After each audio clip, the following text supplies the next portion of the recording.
Hello बच्चों, जैसा कि पिछला वीडियो में आपने देखा था, मैं एक क्वेश्चन भी डिस्कस करने वाला था जिसमें कि हमें किसी सर्किट में बहुत सारे क्वेश्चन ऐसे होते हैं जिसमें इक्विवेलेंट रेजिस्टेंस के अलावा भी बहुत सारी चीज़ें मांगी जाती है। जैसे इसमें कुछ चीज़ मैं रखा हूँ और एक सर्किट में आपको मैं इतनी चीज़ें निकाल के दिखाऊँगा। बड़े इंपॉर्टेंट क्वेश्चन होते हैं। 9th में इस टाइप के सवाल को बहुत सीरियस माना जाता है, बट यहाँ आपके लिए तो काफ़ी एवरेज क्वेश्चन है कि पहले तो इक्विवेलेंट रेजिस्टेंस निकालना ही है पूरे सर्किट का। दूसरा, रीडिंग ऑफ अमीटर, कहीं भी कोई अमीटर लगा देगा, जैसे मैंने एक यहाँ लगा दिया है, एक यहाँ लगा दिया, दोनों अमीटर का हमको रीडिंग चाहिए।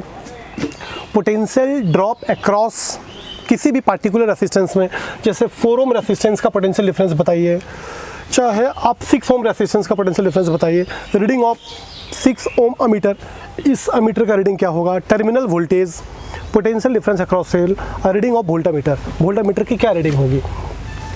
तो आता हूँ, एक सर्किट मेरे पास है जिसमें यहाँ पर मैंने 30 वोल्ट का एक बैटरी लगाया है। यहाँ से करंट निकली I1 और बैटरी की डायरेक्शन हमारी उल्टी है, क्योंकि डायरेक्शन हमेशा होती है, करंट निकलती है हमेशा पॉजिटिव की तरफ से।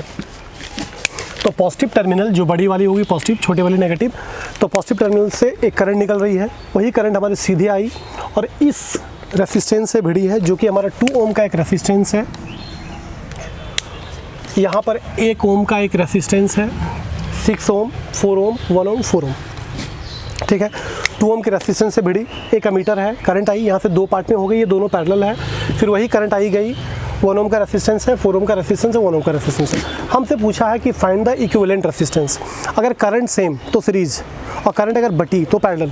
तो एक ही करंट आ रही है, यहाँ तक सीरीज है, यहाँ से दोनों बट गई, यानी कि ये दोनों तो पैरेलल है। सबसे पहले इसको हम लोग पैरेलल हैंडल करेंगे। तो अगर 6 और 4 है तो अगर इसका इक्विवेलेंट निकालें तो R equivalent is equal to 1/6 plus 1/4, यानी कि हो गई 12, 2 + 3 2, 1/6 प्लस 1/4, एलसीएम कितनी होगी हमारी 12। 6 और 3 है, क्योंकि जो डाटा हमारे दिमाग में था वो 4 पे नहीं 3 पे था। क्वेश्चन आपका थोड़ा सा मैंने चेंज किया था, यहाँ 4 ओम लिख दिया था, ये 3 ओम है। तो यहाँ पर मैं करता हूँ 3, क्योंकि क्वेश्चन को ऑलरेडी मैं बना के रखा हूँ और यहाँ पर जो डाटा आना था वो नहीं आ रहा था। सो मैं क्वेश्चन को थोड़ा चेक किया कि क्वेश्चन क्या था। 6 ओम और 3 ओम है, तो 1/6 और 3, ये एलसीएम आएगी आपकी 6, और ऊपर हो रहा है 1 + 2, यानी कि हो गई 3/6। बट मैंने तो हैंडल किया पैरेलल, लेकिन अगर इसको हम सीरीज़ में देखें, डायरेक्ट देखें, तो हो गई 6/3, मतलब 2 ओम। यानी कि ये सेल के लिए यहाँ पर 6 और 3 नहीं है, इसके लिए एक इमेजनरी रेसिस्टेंस हम लोग देख लेते हैं, दैट इज़ 2 ओम।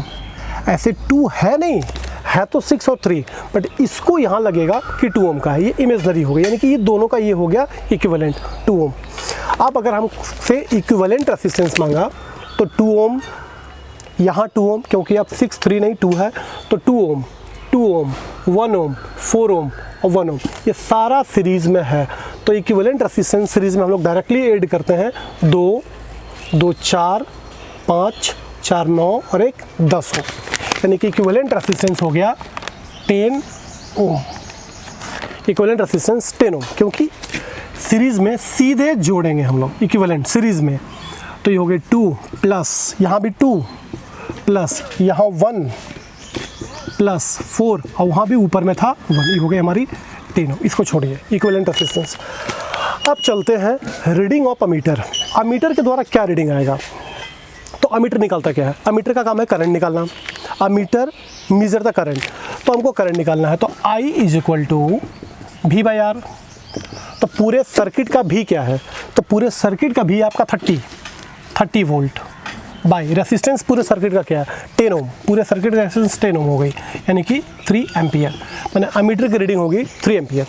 तीसरा चलता हूँ, potential drop across 4 ohm and 6 ohm resistor.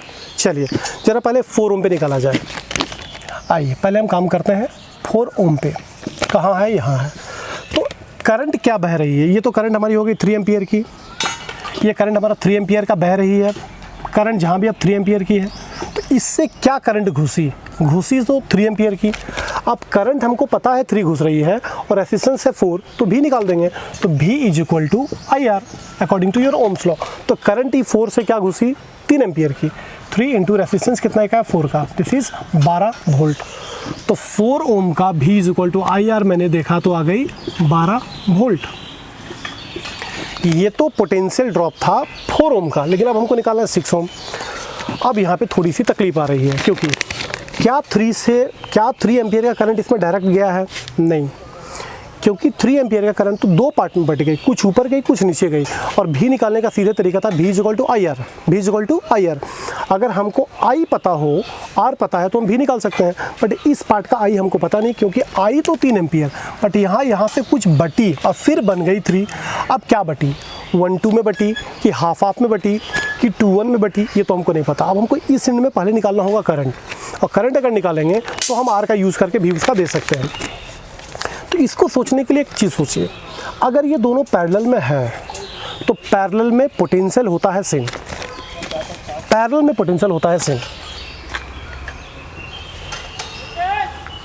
अगर पैरेलल का मीटर हो, पैरेलल में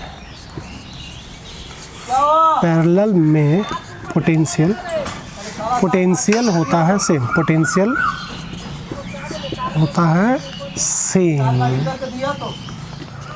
पैरेलल में पोटेंशियल होता है सेम।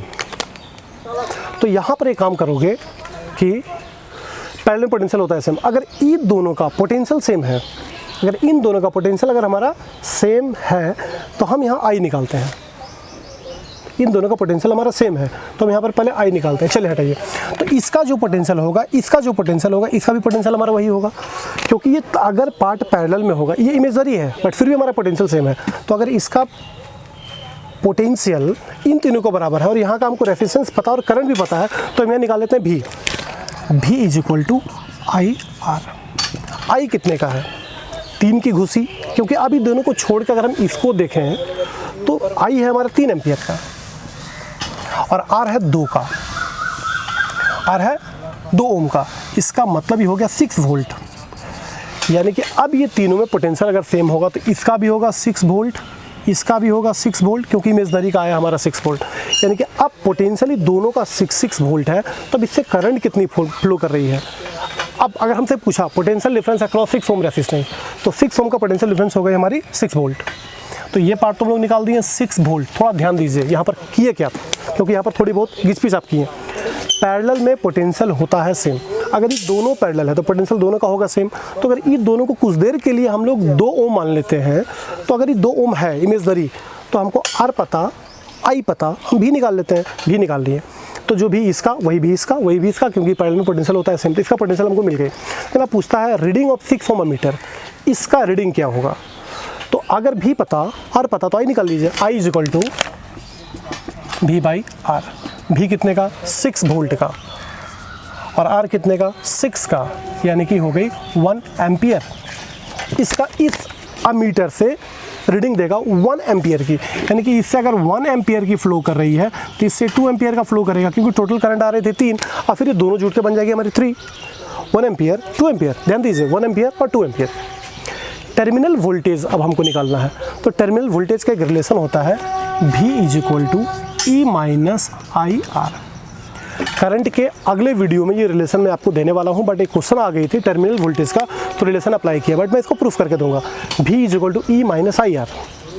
तो V है आपका टर्मिनल वोल्टेज, E है EMF, जो ये आपका 30 वोल्ट का लगा हुआ है, I तो आपका करंट है, R होता है इंटरनल रेसिस्टेंस, मतलब सेल के बगल में जो रेसिस्टेंस होता है। ऐसे एक्चुअली ये रेसिस्टेंस तो सेल के अंदर में होता है, दिखाया जाता है बाहर, तो इसी को हम लोग बोलते हैं इंटरनल रेसिस्टेंस। तो अगर हम इसको निकालना चाहें तो E कितने का है, 30 माइनस I कितने का है, 3 एम्पियर की जो फ्लो कर रही है 3, इंटरनल रेसिस्टेंस कितना है 1, यानी कि हो गया ये आपका 27 वोल्ट।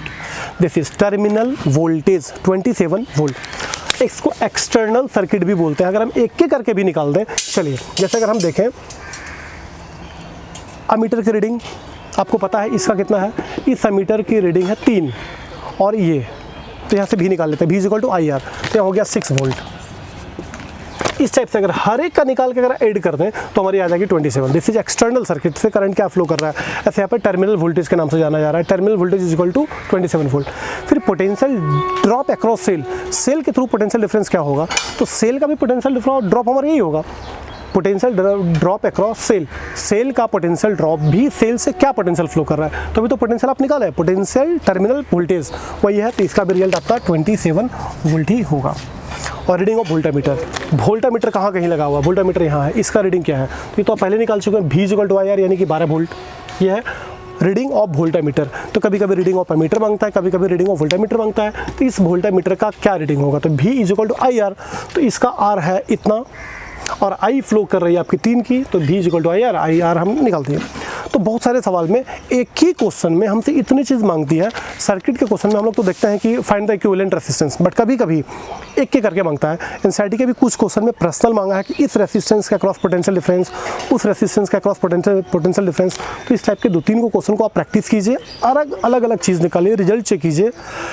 नेक्स्ट वीडियो जो किरचॉफ्स लॉ की होगी वहाँ पर सर्किट और भी मैं आपको डालूंगा। ये तो था सिंपल सर्किट, बट सर्किट का वैल्यू बढ़ती है जब उसमें किरचॉफ्स रूल लग जाती है। तो कुछ सर्किट अब आएंगे जिसमें किरचॉफ्स रूल अप्लाई होगा, चाहे जंक्शन रूल लगे चाहे लूप रूल लगे। तो नेक्स्ट वीडियो में मैं मिलता हूँ। सबसे पहले तो टर्मिनल पोटेंशियल डिफरेंस EMF पे बात करूँगा, सेल का कम्बिनेशन में मेरी बाकी है, और फिर Kirchhoff's rule, Wheatstone bridge, meter bridge, potentiometer, कुछ टॉपिक अभी बचा हुआ है। मिलता हूँ नेक्स्ट वीडियो में। Thank you.